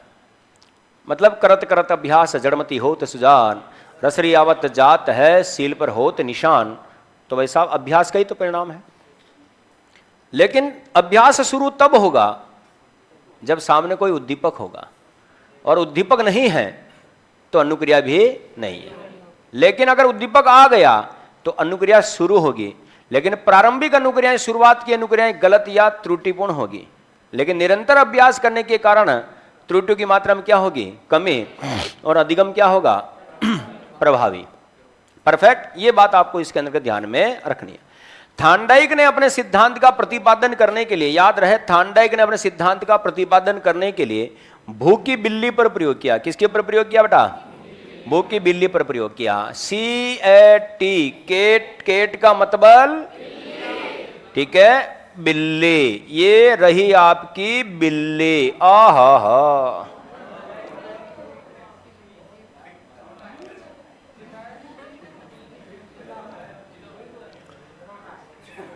ये बिलोटा समझो, बिल्ली समझो, या बिल्ला समझो, या मनकी समझो, जो है यही है। तो थांडाइक ने अपने सिद्धांत का प्रतिपादन करने के लिए किसके ऊपर प्रयोग किया? बिल्ली पर। अब ये भाई साहब, ये बिल्ली जो थी, ये बिल्ली कैसी थी? भूखी थी, लेकिन फिर भी ये कैसी बैठी हुई थी? शांत, क्योंकि इस बिल्ली के सामने भी कोई उद्दीपक नहीं था। अब इसके सामने, क्योंकि थांडाइक के सिद्धांत में तो किसी भी चीज को सीखने के लिए, किसी भी क्रिया को प्रारंभ करने के लिए उद्दीपक का होना जरूरी है, किसी वस्तु का होना जरूरी है। अब इसके सामने न तो कोई उद्दीपक था, न कोई उद्दीपकी थी। तो ये बिल्ली क्या थी? बिल्कुल शांत बैठी हुई थी, कोई अनुक्रिया नहीं कर रही थी। आपके सामने वैकेंसी आई है, उद्दीपक आया है, तो आपने अनुक्रिया करना प्रारंभ किया है। और जब तक आपके सामने उद्दीपक नहीं था, महादेव की सौगंध, आप भी घर में दुबक कर बैठे थे, है ना। किसी प्रोग्राम में जाए, रिश्तेदार के यहाँ जाए, बुआ जी के जाए, यही तो चीजें चल रही थी। और तुम्हारे कोई काम तो था नहीं, तो गली में 4 चक्कर ही लगाए, कोई काम नहीं कर रहे थे। यस या नो? तो थांडाइक के इस सिद्धांत में बिल्ली के ऊपर जब प्रयोग हुआ, बिल्ली बिल्कुल शांत बैठी हुई थी। ये पिंजरा है, इस पिंजरे में क्या बैठी हुई थी? बिल्कुल शांत बैठी हुई थी, क्योंकि सामने उद्दीपक नहीं था। थोड़ी देर बाद में थांडाइक ने बिल्ली के सामने क्या रख दिया? मछली का टुकड़ा, मांस का टुकड़ा रख दिया। ये मांस का टुकड़ा गुरुजी आपसे पढ़ने के बाद और कोई बुक पढ़नी पड़ेगी क्या? मैं ये नहीं कहता कि नहीं पढ़नी पड़ेगी, लेकिन मैं इतना कहता हूं कि आपका ये रजिस्टर 4 गाइडों पर, 4 किताबों पर भारी रहेगा। ये मेरा वादा है। ज़्यादा से ज़्यादा अगर आपको प्रैक्टिस करनी है तो आप ऑब्जेक्ट टाइप के जो टेस्ट होते हैं वो टेस्ट में ज़रूर भाग लें। ठीक है, टेस्ट में भाग लोगे तो आपका बेड़ा वैसे ही पार है, चिंता ही मत करो। ठीक है, तो ये सारी बातें इसमें ध्यान दीजिएगा। थांडाइक ने जैसे ही बिल्ली के सामने मछली का टुकड़ा रखा, ये मछली का टुकड़ा बिल्ली के लिए किसका काम करता है? उद्दीपक का काम करता है। और जैसे ही बिल्ली ने उद्दीपक देखा, बोलो क्या करना शुरू कर दिया? जब तक बिल्ली के सामने मछली का टुकड़ा नहीं आया, उससे पहले बिल्ली क्या थी? शांत थी। जैसे ही उद्दीपक आता, बिल्ली ने क्या शुरू कर दी? अनुक्रिया। लेकिन प्रारंभिक अनुक्रियाएं क्या होती है? गलत, या क्या होती है बेटा? त्रुटिपूर्ण होती है। लेकिन हिम्मत नहीं आ रही। अब इसने त्रुटिपूर्ण क्या हो गया कि जैसे ही मछली का टुकड़ा देखा, बिल्ली ने अनुक्रिया उछल कूद करना शुरू कर दिया, तो इसके पंजों में जख्म हो गए, मतलब गलत अनुक्रियाएं होगी, खुद को चोटिल कर लिया। लेकिन बिल्ली ने हिम्मत नहीं आ रही, इसने निरंतर क्या किया? प्रयास किया, निरंतर प्रयास किया। निरंतर प्रयास के कारण त्रुटियों की मात्रा में क्या हुई? त्रुटियों की मात्रा में कमी हुई। क्या हुई बेटा? मात्रा में कमी। और जैसे जैसे निरंतर अभ्यास करती रही त्रुटि की मात्रा में कमी होती गई और एक दिन ऐसा आया कि इसको पता चल गया कि यहाँ पर एक बटन लगा हुआ है जिसके दबने से दरवाजा खुलता है, तो बोलो इसको अधिगम प्रभावी हो गया, मतलब इसको दरवाजा खोलना आ गया। बोलो अगर ये अभ्यास ही नहीं करती, उछल कूद नहीं करती, खुद को जख्म नहीं देती, तो क्या इसको कभी पता चलता कि दरवाजा कैसे खुलता है? नहीं चलता। बोलो अभ्यास का ही तो परिणाम है। लेकिन ये अभ्यास शुरू कहाँ हुआ, क्यों हुआ? उद्दीपक के वजह से। अगर उद्दीपक नहीं आता तो भी अनुक्रिया प्रारंभ नहीं होती। ये तो छोटी सी बात है। ये डायग्राम बनाना एक बहाना है जिसके माध्यम से 3 प्रश्नों को समझना है। मेरा काम एक लाइन से ही चल सकता है। कैसे? थार्नडाइक ने अपने सिद्धांत का प्रतिपादन करने के लिए भूखी बिल्ली पर प्रयोग किया। मेरा तो उत्तर यही है, लेकिन इस एक प्रश्न, एक लाइन के पीछे 3 प्रश्न और निकलते हैं और परीक्षा में आए हुए हैं, वो समझना। देखो, उद्दीपक के माध्यम से बिल्ली में क्या पैदा हुई? अभिप्रेरणा। क्योंकि बिल्ली कार्य करने के लिए प्रेरित हुई, तो कार्य करने के लिए प्रेरित करने वाली प्रक्रिया क्या कहलाती है? अभिप्रेरणा। तो याद रखना, थार्नडाइक के सिद्धांत में अभिप्रेरणा क्या होती है? प्रत्यक्ष। जब तक बिल्ली के सामने मछली का टुकड़ा नहीं आया, उद्दीपक नहीं आया, तब तक बिल्ली शांत थी। जैसे ही बिल्ली के सामने मछली का टुकड़ा आता है, उद्दीपक आता है, तो उद्दीपक की वजह से क्या पैदा होती है? अभिप्रेरणा। तो ये उद्दीपक प्रत्यक्ष है, इसका मतलब अभिप्रेरणा भी क्या है? प्रत्यक्ष। जब तक अप्रत्यक्ष था, बोलो अनुक्रिया प्रारंभ में थी नहीं। ऐसा ना हो तो प्रश्न क्या बना? पहला प्रश्न आपसे पूछा जाएगा, थार्नडाइक के सिद्धांत में अभिप्रेरणा होती है, कैसी होती है? तो प्रत्यक्ष होती है। ठीक है, ये याद रखना। बार बार अभ्यास करने के उपरांत बिल्ली को धीरे धीरे पता चल जाता है कि इस बटन के दबने से दरवाजा खुलता है, तो बिल्ली ने इसका क्या कर लिया? निरीक्षण कर लिया। निरीक्षण प्रणाली पर आधारित। आपसे प्रश्न पूछा जाए, थार्नडाइक का सिद्धांत कौन सी प्रणाली पर आधारित है? निरीक्षण प्रणाली। अच्छा बताइए, थार्नडाइक के सिद्धांत में बिल्ली किसकी पूर्ति के लिए अनुक्रिया कर रही है? किसकी? भूख। भूख क्या है? भूख क्या है? चालक, प्रेरक, प्रेरक या चालक। ठीक है। अगर देखो थार्नडाइक के सिद्धांत में ये भी प्रश्न 2018 रीट का आया हुआ प्रश्न है। 2018 रीट में यही प्रश्न आया, थार्नडाइक के सिद्धांत में बिल्ली किसकी पूर्ति के लिए अनुक्रिया करना प्रारंभ करती है? तो प्रेरक। अरे भाई साहब, बिल्ली का पेट भरा हुआ होता तो बिल्ली अनुक्रिया करती क्या? आज आप अनुक्रिया कर रहे हो, अगर आपके पास में थर्ड ग्रेड की नौकरी पहले ही होती तो आप थर्ड ग्रेड की तैयारी करते क्या? इसका मतलब आपका प्रेरक शांत है तो आप अनुक्रिया नहीं करोगे, प्रेरक खाली है इसलिए तो अनुक्रिया कर रहे हो। तो याद रखना, थार्नडाइक के सिद्धांत, तीसरा प्रश्न ये निकलता है, थार्नडाइक के सिद्धांत में बिल्ली प्रेरक की पूर्ति हेतु क्या करती है? अनुक्रिया करती है। कंप्लीट।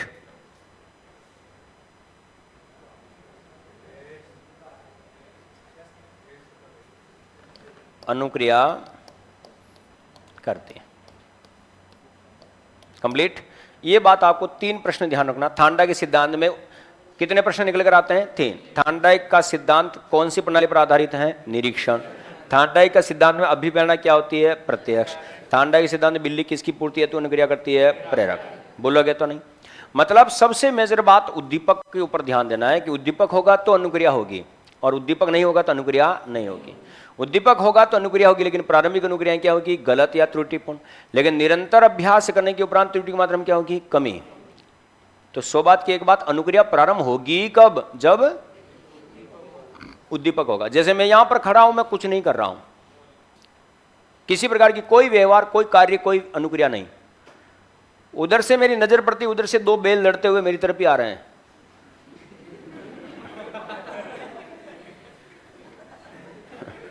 अरे मैंने इनको बैल नहीं कहा यार, मैं उदाहरण दे रहा हूं। ये तो एक कोइंसिडेंस वाली बात है कि 2 बैल लड़ते हुए, 2 सांड लड़ते हुए मेरी तरफ आ रहे हैं। तुम्हारे अर्थ का अनर्थ निकाल रहे हैं। अब बोलो, मैं पहले कुछ नहीं कर रहा था, लेकिन उन दोनों को लड़ते हुए देखकर बोलो मैं क्या करूंगा? वहां से भाग जाऊंगा। बोलो क्यों भागा? अनुक्रिया की मैंने। बोलो क्यों अनुक्रिया की? क्योंकि उद्दीपक आ गया। ऐसा नो, उद्दीपक नहीं होता तो बोलो मैं अनुक्रिया नहीं करता। सर, एक से अधिक उद्दीपक हो सकते हैं क्या? हाँ, हो सकते हैं। जो प्रभावी होगा तो किसके प्रति अनुक्रिया होगी? अगर एक से अधिक उद्दीपक हैं तो जो उद्दीपक सबसे ज्यादा प्रभावी है उसी के लिए अनुक्रिया। जैसे आपके सामने अगर आपने बीएड कर रखी, आप थर्ड ग्रेड की भी तैयारी कर सकते हो, सेकंड ग्रेड और फर्स्ट ग्रेड की भी कर सकते हो। अब आपको जो उद्दीपक प्रभावी लगेगा आप उसी की तो तैयारी करें। उद्दीपक तो 3 ही है। ये बात है। तो थांडक ये कहता है कि जब भी बालक बालिकाओं के सामने अनुक्रिया होगी या बालक बालिकाओं के द्वारा कोई अनुक्रिया की जाएगी, अनुक्रिया तभी होगी जब कोई उद्दीपक होगा। लेकिन प्रारंभिक अनुक्रियाएं गलत होती है, लेकिन बार बार अभ्यास करने के उपरांत तो उसकी त्रुटि की मात्रा में क्या होगी, कमी, और अधिगम क्या होगा, प्रभावी। ये याद रखना, समझ गए? हाँ या ना? तो सबसे ज्यादा बल किसके ऊपर दिया, उद्दीपक के, और उद्दीपक होने पर ही अनुक्रिया होगी, तभी बालक कोई भी चीज सीखेगा, बाकी सीखेगा नहीं। आप अगर किसी भी चीज को सीख रहे हो, सब्जेक्ट सीख रहे हो, मनोविज्ञान सीख रहे हो, तो उद्दीपक सामने है इसलिए अनुक्रियाएं कर रहे हो, बाकी अनुक्रियाएं नहीं कर रहे हो। क्या नाम है? शादी हो गई? सच बोल। 2 बच्चे हैं? बलराम। भाभी जी का क्या नाम है? बता भाई। है? सीमा हैदर।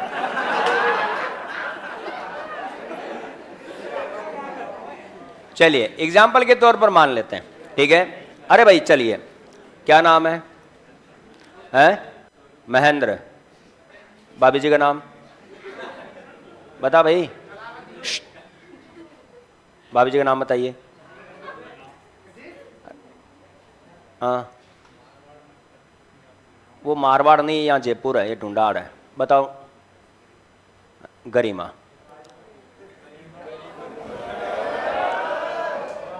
बापू तू तो गियो। ये महेंद्र जो भाई है, एक दिन इस बगीचे में बैठा हुआ था, और ये बगीचे में यहां पर ये महेंद्र बैठा हुआ था, ये बिल्कुल चुपचाप बैठा हुआ था, क्योंकि इसके सामने कोई उद्दीपक था ही नहीं। तुझे मेरी कसम होगी, ये अगर तू यहां से गया तो। ये महेंद्र एक दिन बगीचे में बैठा हुआ था, और इसके सामने कोई उद्दीपक था ही नहीं, बिल्कुल शांत बैठा हुआ था। थोड़ी देर बाद में गरिमा नाम का उद्दीपक यहां आकर बैठ जाता है।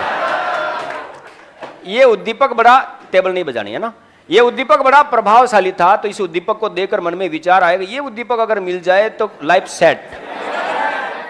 तो इसने इस उद्दीपक को प्राप्त करने के लिए अनुक्रिया प्रारंभ कर दी, क्योंकि घर संसार बसाना था, तो वैसा अनुक्रिया प्रारंभ कर दी, ठीक है?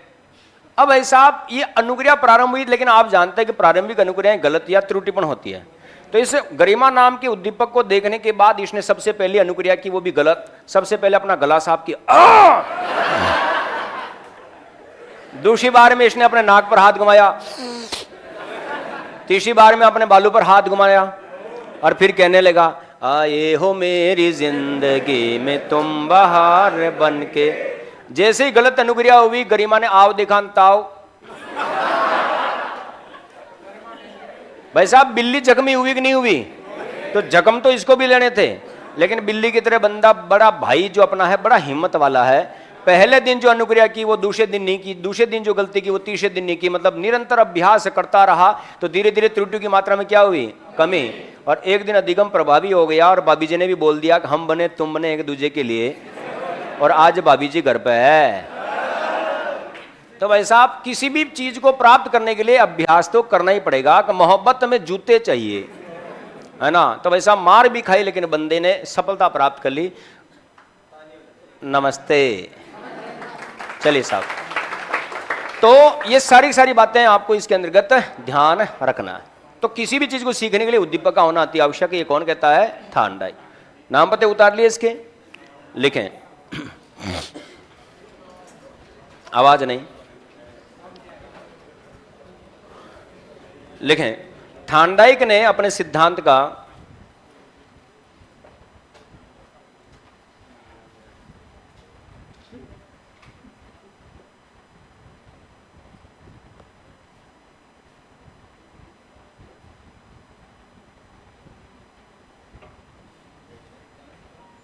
लेकिन थांडाइक ने अपने सिद्धांत का प्रतिपादन करते समय, थांडाइक ने अपने सिद्धांत का प्रतिपादन करते समय उद्दीपक पर सर्वाधिक बल दिया। उद्दीपक पर सर्वाधिक बल दिया।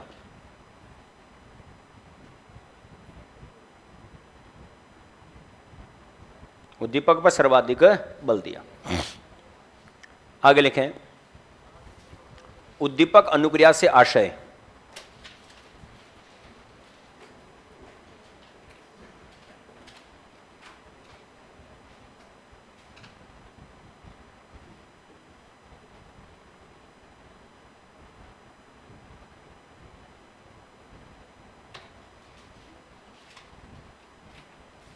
उद्दीपक अनुक्रिया से आशय लिखें। किसी उद्दीपक के माध्यम से अनुक्रिया का प्रारंभ होना ही, किसी उद्दीपक के माध्यम से अनुक्रिया का प्रारंभ होना ही उद्दीपक अनुक्रिया कहलाता है।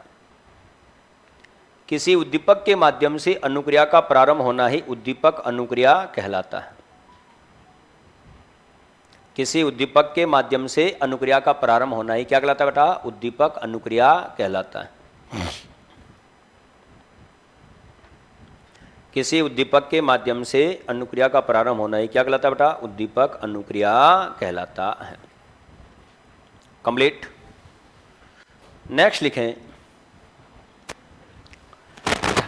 थार्नडाइक ने अपने सिद्धांत का प्रतिपादन करते समय, थार्नडाइक ने अपने सिद्धांत का प्रतिपादन करते समय, थार्नडाइक ने अपने सिद्धांत का प्रतिपादन करते समय लिखा कि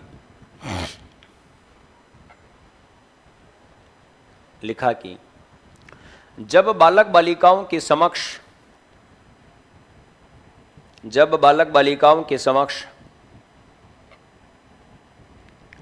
कोई नवीन उद्दीपक प्रस्तुत होता है, जब बालक बालिकाओं के समक्ष कोई नवीन उद्दीपक प्रस्तुत होता है, जब बालक बालिकाओं के समक्ष कोई नवीन उद्दीपक प्रस्तुत होता है, जब बालक बालिकाओं के समक्ष कोई नवीन उद्दीपक प्रस्तुत होता है, तो बालक उससे प्रभावित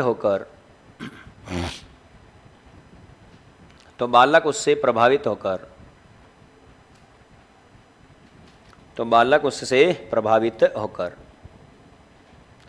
विभिन्न अनुक्रियाएं करना प्रारंभ कर देता है। तो बालक उससे प्रभावित होकर विभिन्न अनुक्रियाएं करना प्रारंभ कर देता है।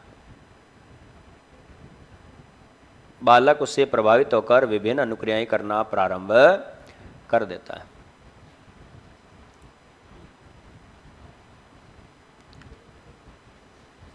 विभिन्न अनुक्रियाएं करना प्रारंभ कर देता है, परंतु प्रारंभिक अनुक्रियाएं गलत या अस्वाभाविक होती हैं या गलत या त्रुटिपूर्ण होती हैं। परंतु प्रारंभिक अनुक्रियाएं गलत या त्रुटिपूर्ण होती हैं। परंतु प्रारंभिक अनुक्रियाएं गलत या त्रुटिपूर्ण होती है। परंतु प्रारंभिक अनुक्रियाएं गलत या त्रुटिपूर्ण होती हैं। लेकिन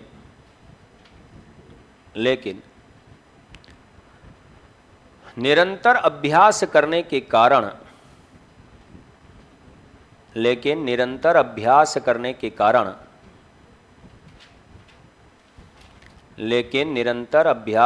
के कारण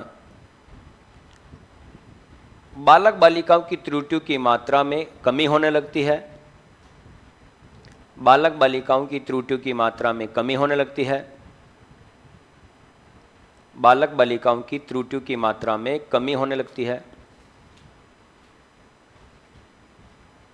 बालक बालिकाओं की त्रुटियों की मात्रा में कमी होने लगती है तथा उनका अधिगम धीरे धीरे प्रभावी हो जाता है। तथा उनका अधिगम धीरे धीरे प्रभावी हो जाता है। तथा उनका अधिगम धीरे धीरे प्रभावी हो जाता है। ठीक है, तो यही बातें इसके ध्यान। जानवरों पर सबसे पहले प्रयोग किसने किया? तो थार्नडाइक के द्वारा ही प्रयोग शुरू किए गए थे। ठीक है, 1898 से ही शुरुआत है, ये याद रखना। फिर हम बात करते हैं, धीरे धीरे उनका अधिगम प्रभावी होने लगता है। अब आपसे मेजर बात पूछी जाती है कि थार्नडाइक ने अपने सिद्धांत का प्रतिपादन करने के लिए किसके ऊपर प्रयोग किया? तो भूखे बिल्ली पर। लेकिन थार्नडाइक ने अपने सिद्धांत का प्रतिपादन करने के लिए भूखी बिल्ली पर प्रयोग किया। थार्नडाइक ने अपने सिद्धांत का प्रतिपादन करने के लिए किसके ऊपर प्रयोग किया बेटा? भूखी बिल्ली पर प्रयोग किया।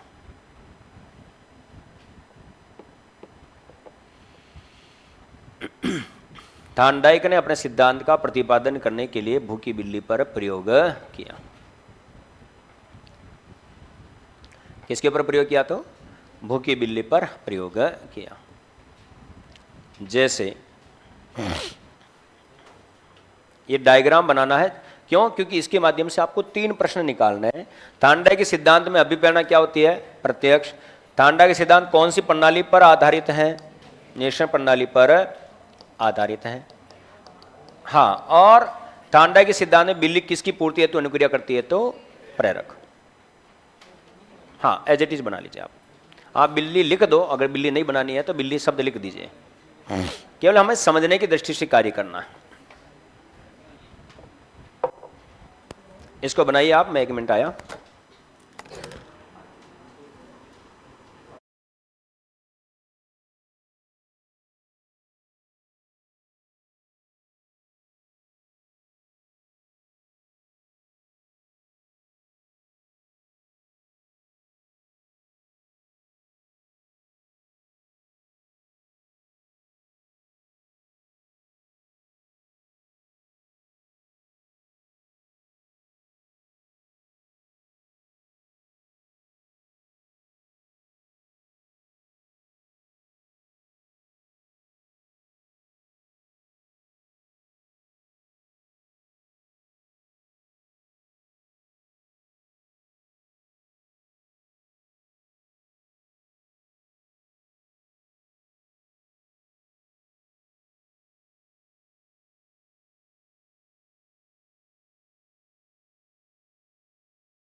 5 गौण नियम दिए।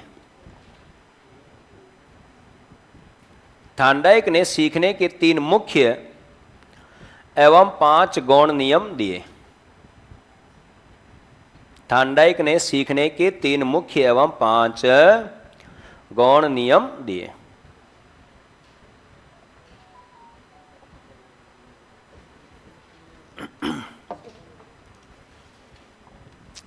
ठीक है, थांडाइक ने सीखने के कितने? 3 मुख्य और 5 गौण नियम दिए। अब ये 3 मुख्य नियम कौन कौन से हैं बेटा? इधर देखें सभी। मुख्य नियम कितने हैं? 3। पहला तत्परता का नियम। कौन सा बेटा? तत्परता का नियम। ठीक है, अब तत्परता का नियम क्या है उसको समझना है। दूसरा है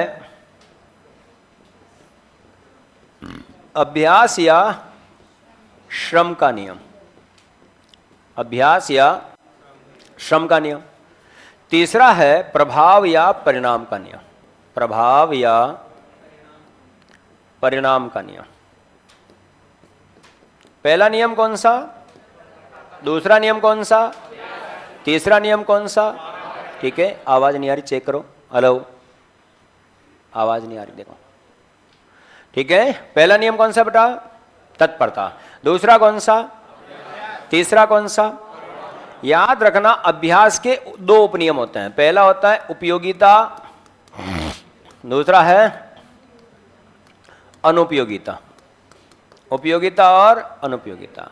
प्रभाव के नियम के भी 2 उपनियम हैं, संतोष और असंतोष।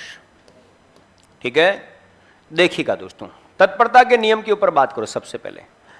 लॉ ऑफ रेडीनेस, ठीक है, एक्टिवनेस रेडीनेस वाली बात है। थांडाइक के अनुसार बालक बालिकाओं के द्वारा किसी भी कार्य को प्रारंभ करने से पूर्व सर्वप्रथम स्वयं को मानसिक रूप से तैयार, तत्पर या सक्रिय होने की आवश्यकता होती है। थांडाइक के अनुसार बालक बालिकाओं के द्वारा किसी भी कार्य को प्रारंभ करने से पूर्व सर्वप्रथम स्वयं को मानसिक रूप से तैयार, तत्पर या सक्रिय होने की या करने की आवश्यकता होती है, क्योंकि तत्परता के अभाव में कभी भी सफलता प्राप्त नहीं हो सकती। ये बात हमेशा ध्यान रखना। अगर आप किसी भी कार्य को करने के लिए मानसिक रूप से आप खुद तैयार नहीं है, खुद एक्टिव नहीं, खुद रेडी नहीं है, तो महादेव की सौगंध आपको कोई कुछ भी सिखा नहीं सकता। किसी भी काम के लिए आपको खुद को रेडी होना पड़ेगा। घोड़े को पानी के तालाब तक ले जाया जा सकता, लेकिन पानी पिलाया नहीं जा सकता जब तक घोड़ा खुद मानसिक रूप से पानी पीने के लिए तैयार या रेडी नहीं होगा, क्योंकि वो तत्पर नहीं है काम करने के लिए, पीने के लिए तैयार नहीं है। घोड़े को पानी के तालाब तक ले जाया जा सकता, लेकिन पानी पिलाया नहीं जा सकता, क्योंकि घोड़े में तत्परता नहीं है। अगर मालिक तत्पर है, मालिक सक्रिय है, एक्टिव है, तो वो घोड़े को भी पानी पीने के लिए तत्पर या तैयार कर सकता है। अगर घोड़ा ज्यादा पानी देख के डर रहा है तो बाल्टी में भर के रखो, फिर भी नहीं पी रहा तो उसमें चने की दाल का आटा मिला दो, फिर भी नहीं पी रहा तो थोड़ा बहुत नमक मिला दो, फिर भी नहीं पी रहा तो हाथ में पानी लेके उसके मुंह पे दे मारो। जब पानी की बूंदें उसके मुंह पे जाएगी तो वो पानी की बूंदों को चाटेगा जरूर। जब पानी का स्वाद पता चलेगा तो पानी पिएगा जरूर। ये बात ध्यान रखना। हमारे गांव के अंतर्गत मैं आपको हमेशा कहता हूं, हमारे बड़े बुजुर्गों को, हमारे दादा दादी या मम्मी पापा को मनोविज्ञान का ज्ञान नहीं है, लेकिन उनके व्यवहार में ही मनोविज्ञान है। सर्दी के दिनों में गाय भैंस या बैल अगर पानी नहीं पीते हैं तो उनके मुंह में थोड़ा सा नमक डाल दिया जाता है। ठीक है, नमक से प्यास बढ़ती है, भूख बढ़ती है। वो पानी में कुछ ऐसा दलिया वगैरह मिला देते हैं जिससे वो उसके स्वाद के तहत वो पानी पीते हैं। मतलब वो भी उसको पानी पीने के लिए तैयार कर रहे हैं। वो तैयार नहीं, जानवर तैयार नहीं, लेकिन मालिक तो तैयार है ना। तो थांडाइक के अनुसार बालक बालिकाओं के द्वारा किसी भी कार्य को प्रारंभ करने से पूर्व, किसी भी कार्य को सीखने से पहले सबसे पहले स्वयं को मानसिक रूप से तैयार, तत्पर या सक्रिय होने की आवश्यकता होती है, क्योंकि तत्परता के अभाव में किसी भी कार्य में सफलता प्राप्त नहीं हो सकती या किसी भी काम को नहीं कर सकते। खिलाड़ी को खेल के मैदान तक ले जाया जा सकता, लेकिन खेलने के लिए बाध्य नहीं किया जा सकता। विराट कोहली खेल रहा है, 4-5 गेंदें खाली निकल गई, हम टीवी के सामने बैठे बैठे चिल्लाते रहते हैं, शॉट मार रहे मार। अरे भाई साहब तुम्हारे चिल्लाने से क्या होगा, खेलने की जो तत्परता है, रेडीनेस है, वो उसमें होनी चाहिए। जब से शादी हुई है उसकी अनुष्का के साथ, तब से उसके दिन उल्टे चल गए, है ना। क्योंकि देखो हमेशा ध्यान रखना, किसी की बद्दुआ नहीं लेनी चाहिए। मेरी लग गई उसको। छोटे बालक बालिकाओं को पढ़ने के लिए विद्यालय भेजा जा सकता, लेकिन पढ़ने के लिए बाध्य नहीं किया जा सकता। छोटे बालक बालिकाओं को पढ़ने के लिए विद्यालय भेजा जा सकता है, लेकिन पढ़ने के लिए बाध्य नहीं किया जा सकता। छोटा बच्चा स्कूल तो चला जाएगा, लेकिन स्कूल में जाकर बैठ जाएगा, पढ़ रहा कि नहीं पढ़ रहा किसका बाप जाने। आप घर परिवार में भी छोटे बच्चों को पढ़ने के लिए बिठा सकते हो, लेकिन वो पढ़ेगा कि नहीं पढ़ेगा कौन गारंटी लेगा, ये बताओ मेरे को। वो तो बैठा हुआ है, बोलो उसको जबरदस्ती पढ़ा सकते हो क्या?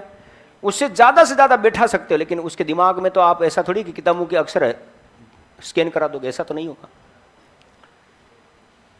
मजदूर को खेत तक ले जाया जा सकता, लेकिन कार्य करने के लिए बाध्य नहीं किया जा सकता। अगर मजदूर ईमानदार है, सक्रिय है तो काम करेगा, उसकी इच्छा है, वो मानसिक रूप से तैयार है तो वो काम करेगा। बाकी सुबह 10 बजे तो आएगा, आते ही बीड़ी पिएगा, बीड़ी पीते पीते चाय मंगा लेगा, 11 बज गई, फिर वो इधर उधर घूमेगा, 12 बज गई, फिर थोड़ी बहुत देर बाद में वो काम करने की अंगड़ियाँ लेके, और ठीक है गेती फावड़ा लेकर वो खेत में या खोदने का कोई औजार लेकर खेत में पहुँचेगा, और वहाँ पर जैसे गया फिर बैठ जाएगा, फिर बीड़ी छूटेगा, बीड़ी पीन फिर 1:30 बज गई, खाना खा लेते हैं, और खाना खाया थोड़ी 1-1.5 घंटा सो जाएगा। सुबह जैसा आया शाम को वैसा का वैसा ही है, 3 बजी, और उसके बाद में फिर उसका मन ही नहीं लगता कि आज मैं 1 घंटा जल्दी जाऊंगा। मतलब आया जरूर है, लेकिन कार्य उसने कुछ भी नहीं किया। तो मजदूर को खेत तक ले जाया जा सकता, लेकिन कार्य करने के लिए बाध्य या प्रेरित नहीं किया जा सकता, जब तक वो खुद मानसिक रूप से तैयार ना हो।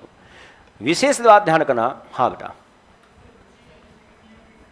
थोड़ा सा रुक जा, मैं उसी पर आ रहा हूं। विशेष रूप से ध्यान रखना, वुडवर्थ ने तत्परता के नियम को मानसिक शक्ति का नियम कहा है। वुडवर्थ ने तत्परता के नियम को क्या कहा है? मानसिक शक्ति का नियम कहा है, और इसी नियम को रुचि का नियम भी कहा जाता है। ऐसा क्यों, उसका कारण सुनना। बालक बालिकाओं में कार्य करने की तत्परता तभी आएगी जब बालक बालिकाओं में उस कार्य के प्रति रुचि होगी। रुचि से ही तो तत्परता पैदा होती है, इंटरेस्ट है तो ही तो एक्टिवनेस होगी। तो याद रखना, इसे रुचि के नियम के नाम से भी जाना जाता है। छोटे बच्चों को पढ़ने के लिए भेजा जा सकता, लेकिन पढ़ने के लिए बाध्य नहीं किया जा सकता, क्योंकि बच्चों की पढ़ने में इंटरेस्ट ही नहीं है, रुचि नहीं है। अगर रुचि होती तो वो तत्पर होते, रुचि नहीं है तो वो बिल्कुल 14 किलो का बस्ता बैग टांग कर जाते हैं, वापस वैसे वैसे ही आ जाता है। बोलो कौन सा नियम है बेटा? तो सबसे पहले नियम है, आपको ये बात ध्यान रखना कि थानडाई के अनुसार बालक बालिकाओं के द्वारा किसी भी कार्य को प्रारंभ करने से पूर्व सर्वप्रथम स्वयं को मानसिक रूप से तैयार, तत्पर या सक्रिय होने की आवश्यकता होती है, क्योंकि थानडाई के अनुसार तत्परता के अभाव में बालक बालिकाओं को किसी भी क्षेत्र में या कार्य में सफलता प्राप्त नहीं हो सकती। बोलो बात समझ में नहीं आई? मतलब मानसिक रूप से ब्रॉड होना आपको। दूसरा नियम आता है बेटा अभ्यास या श्रम का नियम। थानडाई के अनुसार बालक बालिकाओं के द्वारा किसी भी क्षेत्र में सफलता प्राप्त करने के लिए निरंतर अभ्यास या श्रम करते रहने की आवश्यकता होती है, क्योंकि इस अभ्यास या श्रम के अभाव में सफलता प्राप्त नहीं हो सकती। अगर आपको हकीकत में टीचर बनना है तो आपको मेहनत तो करनी ही पड़ेगी, परिश्रम तो करना ही पड़ेगा। बिना मेहनत के कभी भी सफलता नहीं मिलती, बिना अभ्यास के कभी भी सफलता प्राप्त नहीं होती। साइकिल चलानी, मुझे साइकिल चलानी, मुझे साइकिल चलानी। भाई साहब साइकिल चलाने के लिए घर से साइकिल को बाहर तो निकाल, मेहनत तो कर, अभ्यास तो कर, प्रयास तो कर, तो सफलता मिलेगी। अब साइकिल खड़ी है, मुझे चलाना सीखना, मुझे चलाना सीखना, एक दिन में जरूर चलाऊंगा, एक दिन में जरूर चलाऊंगा, जिंदगी भर कभी साइकिल को हाथ ही नहीं लगाया, कैसे चलाएगा? अभ्यास तो होना ही चाहिए। मुझे बहुत बड़ा आदमी बनना, मुझे बहुत बड़ा आदमी बनना है। भाई साहब बहुत बड़ा आदमी कैसे बनेगा? दिमाग की मेहनत तो करनी पड़ेगी ना उसको। मेहनत करता ही नहीं है, परिश्रम करता ही नहीं, तो कहाँ से? ये सारी बातें इसके ऊपर। तो थानडाई के अनुसार बालक बालिकाओं के द्वारा किसी भी क्षेत्र में सफलता प्राप्त करने के लिए उसे निरंतर अभ्यास या श्रम करते रहने की आवश्यकता होती है, क्योंकि अभ्यास या श्रम के अभाव में कभी भी सफलता प्राप्त नहीं हो सकती। थानडाई ने इसके 2 उपनियम बताए, उपयोगिता और अनुपयोगिता। इसके उपनियम कितने बताए बेटा? 2। पहला कौन सा? उपयोगिता। दूसरा कौन सा? अनुपयोगिता। थांडाई के अनुसार, पहला सुनो उपयोगिता के नियम को। थांडाई के अनुसार बालक बालिकाओं के द्वारा उसी विषय वस्तु के लिए अभ्यास या प्रयास से प्रारंभ किया जाता है जो वस्तु उसके उपयोग या महत्व की हो। थांडाई के अनुसार बालक बालिकाओं या व्यक्ति के द्वारा उसी विषय वस्तु के लिए अभ्यास या प्रयास से प्रारंभ किया जाता है जो वस्तु उसके उपयोग या महत्व की हो। जैसे धोनी के लिए क्रिकेट का अभ्यास, बोलो धोनी क्रिकेट का अभ्यास करता क्योंकि धोनी के लिए क्रिकेट उपयोगी की चीज है। प्रतियोगी परीक्षार्थी के लिए अपनी पाठ्य पुस्तकें, बोलो आप किताबों को पढ़ रहे हो, बोलो क्यों? क्योंकि आपके काम की है। किसान के लिए उपजाऊ भूमि, किसान उपजाऊ भूमि में ज्यादा से ज्यादा मेहनत करता, बोलो क्यों? कि उसको पता है यहीं से पैदावार होगी। दूसरा नियम है अनुपयोगिता का नियम। थांडाई के अनुसार बालक बालिकाओं के द्वारा उस विषय वस्तु के लिए कभी भी कोई अभ्यास या प्रयास से प्रारंभ नहीं किया जाता जो वस्तु व्यक्ति के उपयोग या महत्व की न हो। बोलो धोनी के लिए नाच गाना, धोनी नाचने गाने का अभ्यास थोड़ी करेगा क्योंकि उसके काम का ही नहीं है। किसान के लिए बंजर भूमि, परीक्षा के दौरान आपके लिए कहानी की किताबें। सीधा सीधा एग्जाम्पल दूं तो अपने अगर जीवन में कोई व्यक्ति है, अगर काम का व्यक्ति, उससे फायदा हो रहा, उपयोग का है, तो वैसा हम उसकी गाली भी सुन लेते हैं। और जिस दिन काम निकला अब ये काम का नहीं है, फिर अगर कुछ भी बोल जाए, अच्छा आज तो कह दिया, आज के बाद कह दिया तेरे 40 के 40 दांत तोड़ दूंगा मैं। 8 उसके 7 वाले के तोड़ेंगे ना। अगर और देसी एग्जांपल सुनना चाहते हो तो सुनो कि दूध देने वाली गाय की तो, क्योंकि वो दूध देती है, जब तक दूध देती है हाँ शानी गाय, और जिस दिन दूध देना बंद किया, इड़ी इड़ी, बोलो घर से बाहर निकालते नहीं निकालते हो। तो जमाना यही है साहब। तो उपयोगिता और अनुपयोगिता, ऐसा ना हर चीज व्यक्ति अपना जब तक उससे काम है तब तक तो बिल्कुल मीठा मीठा सा रहता है। भाई साहब आप ही हो, आप तो मेरे भगवान से भी बढ़कर हो। मेरे साथ में ऐसी घटना हुई है। मैं कोटा पढ़ाता था काव्य क्लासेज में, तो वहाँ पर एक लड़का था जो बहुत ही दयनीय स्थिति से आया था, जूते वूते भी फटे थे, कपड़े भी ढंग से नहीं थे उसके पास। सेकंड ग्रेड हिंदी की तैयारी करने के लिए आया। 28,000 रुपये फीस है साहब। मैं ऑफिस में बैठा था तो काउंसलिंग के दौरान ही वो उसकी आंखों में आंसू आ गए, मुझे पढ़ना है, बहुत सारी बातें बताई। तो साहब दिल दरिया बाकी सब समंदर, मन पिघला, ठीक है इसकी मदद करते हैं। ऑफिस में बोल दिया, डायरेक्टर सर को बोल दिया इसकी फीस 1/4 कर दी जाए और वो 1/4 फीस मैं दूंगा। मतलब मैंने भी 7,000 ही दिए। खाने वाने की व्यवस्था, रहने की व्यवस्था भी करवा दी, किसी बच्चे के साथ सेट करवा दिया। 4-5 हज़ार रुपये का खर्चा होता, 7-8 महीने तक वो देता रहा। जब भी मिलता, जब भी कोचिंग में आता, ठीक है।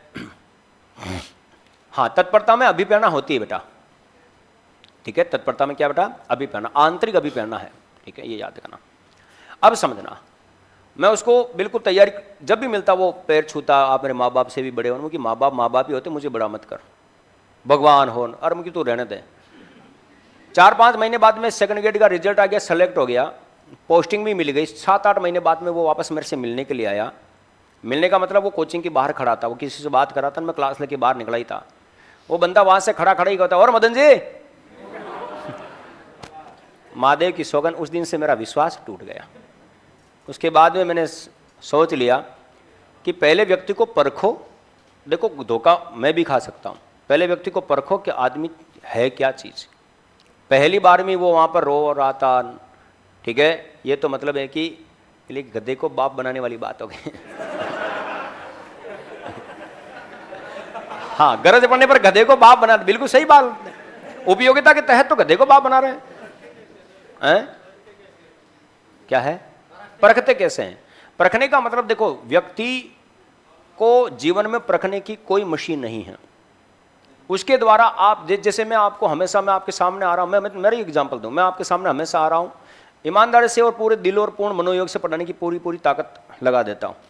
लेकिन इस कक्षा से बाहर निकलने के बाद मेरे माइंड में आपके प्रति क्या विचार आएगा दोस्त, आप कभी समझ सकते हो क्या?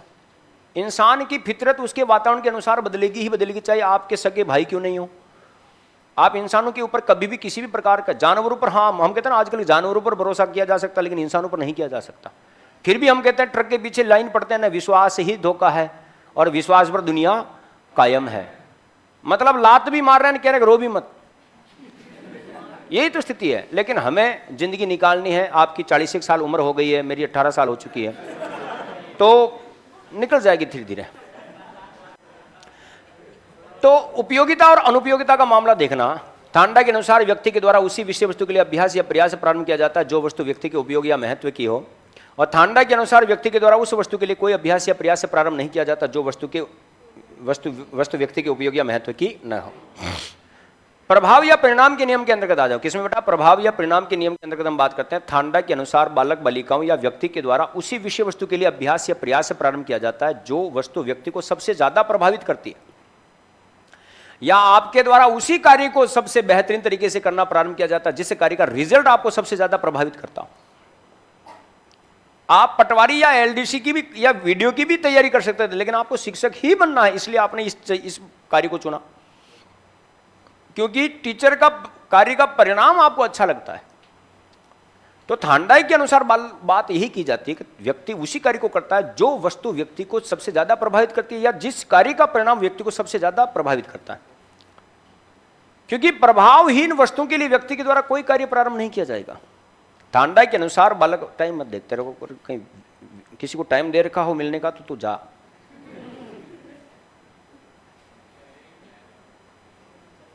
ऐसा कुछ है तो मैं तेरे सपोर्ट में हूं, है ना।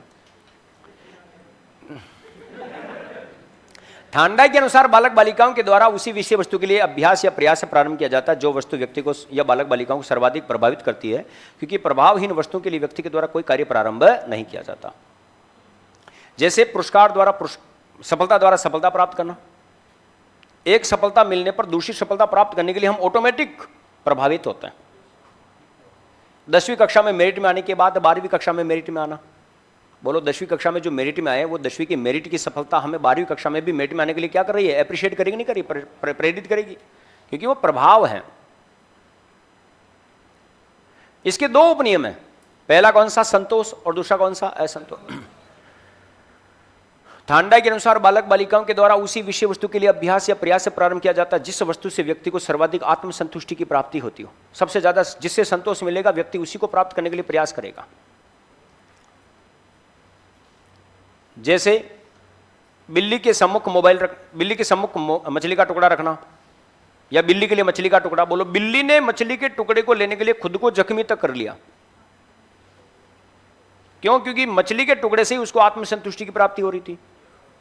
आप थर्ड ग्रेड की तैयारी इसलिए कर रहे हो क्योंकि इसी से आपको आत्मसंतुष्टि की प्राप्ति होगी। 40-42 हजार रुपए हर महीने हाथ में आएंगे। थूक लगाकर 4 बार गिनोगे उसको। बोलो संतोष मिलेगा नहीं मिलेगा? जिस दिन पहली सैलरी आएगी, बोलो सबसे ज्यादा जिंदगी का सुकून, बोलो होगा कि नहीं होगा? अपनी मेहनत की कमाई अपनी ही होती है। मेरे जीवन की कैरियर की शुरुआत में मेरी जो पहली सैलरी आई, वो पहली सैलरी आई थी 1800 रुपए। कितने महीने की सैलरी आई थी? 1800 रुपए। पेट्रोल पंप पर काम किया था मैंने, तेल भरने का। 1800 रुपए आई, लेकिन ऐसा लगता था कि 18,000 रुपए हैं। अब 2007-8 के अंतर्गत 1800 रुपए एक शानदार सैलरी थी, लेकिन आज लगता है कि 1800 रुपए 1 घंटे का काम किसने कह दिया? 1 घंटे का काम। मेरे जैसे ऑटोग्राफ बायोग्राफी पढ़ रखी तूने, 15-20 हजार रुपये मिल जाता है ये, हाँ रोजाना। यही सोच सकते हो तो सोचो, अच्छा है ना। तो ये संतोष वाली बात है। थांडा के अनुसार बालक बालिकाओं के द्वारा उसी वस्तु के लिए प्रयास या अभ्यास प्रारंभ किया जाता है जिस वस्तु से व्यक्ति को आत्मसंतुष्टि की सर्वाधिक प्राप्ति होती हो। असंतोष में देखो, थांडा के अनुसार बालक बालिकाओं के द्वारा उस विषय वस्तु के लिए कभी कोई अभ्यास या प्रयास से प्रारंभ नहीं किया जाएगा जिस वस्तु से व्यक्ति को आत्मसंतुष्टि की प्राप्ति न होती हो। जैसे बिल्ली के सम्मुख मोबाइल रखना। बिल्ली के सामने मोबाइल रख दो, क्या बिल्ली मोबाइल को लेने के लिए तैयार होगी क्या? या उछल कूद करेगी? भैंस के आगे बीन बजाना कोई फर्क नहीं पड़ता, उसको कोई रिएक्शन देना ही नहीं है, क्योंकि उसको उससे आत्मसंतुष्टि मिलेगी नहीं। तो ये सारी बातें, बोलो तत्परता के नियम, अभ्यास नियम और प्रभाव, ये कितने नियम है बेटा? मुख्य नियम है 3, और गौण नियम कितने बताए थे? 5। कितने नियम बताए बेटा? पहला नियम कौन सा है? बहु प्रतिक्रिया का नियम। कौन सा? बहु प्रतिक्रिया का नियम। दूसरा कौन सा है? आंशिक क्रिया का नियम। तीसरा नियम कौन सा है? मानसिक विन्यास का नियम। चौथा नियम कौन सा है? सादृश्यता का नियम, लॉ ऑफ एनालॉजी। ठीक है, तादात्मीकरण, सादृश्यता, आत्मीकरण, ये सेम शब्द है। सादृश्यता का नियम और साहचर्य परिवर्तन का नियम। साहचर्य परिवर्तन का नियम। बोलो नियम कितने बताए टोटल? ठीक है, 3 मुख्य और 5 गौण। पहला नियम कौन सा? Number 2, number 3, number 4, number 5। ठीक है, तो सबसे पहले तत्परता लिखो मुख्य नियमों में। तत्परता का नियम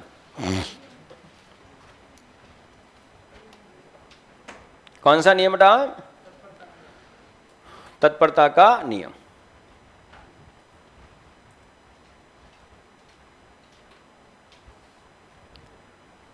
कौन सा नियम?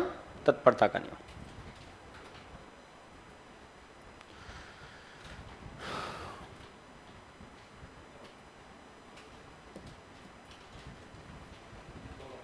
लिखें, थांडाई के अनुसार बालक बालिकाओं के द्वारा, थांडाई के अनुसार बालक बालिकाओं के द्वारा, थांडाई के अनुसार बालक बालिकाओं के द्वारा किसी भी कार्य को, थांडाई के अनुसार बालक बालिकाओं के द्वारा किसी भी कार्य को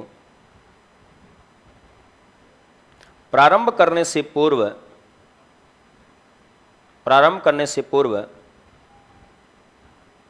प्रारंभ करने से पूर्व सर्वप्रथम स्वयं को, सर्वप्रथम स्वयं को, सर्वप्रथम स्वयं को मानसिक रूप से तैयार, मानसिक रूप से तैयार, तत्पर या सक्रिय होने की आवश्यकता होती है। सर्वप्रथम स्वयं को मानसिक रूप से तैयार, तत्पर या सक्रिय होने की आवश्यकता होती है। मानसिक रूप से तैयार, तत्पर या सक्रिय होने की आवश्यकता होती है, क्योंकि तत्परता के अभाव में, क्योंकि तत्परता के अभाव में किसी भी कार्य में, तत्परता के अभाव में किसी भी कार्य में सफलता प्राप्त नहीं हो सकती। क्योंकि तत्परता के अभाव में किसी भी कार्य में सफलता प्राप्त नहीं होती। चलिए साहब, बाकी बातें हम नेक्स्ट क्लास में करेंगे। Thank you.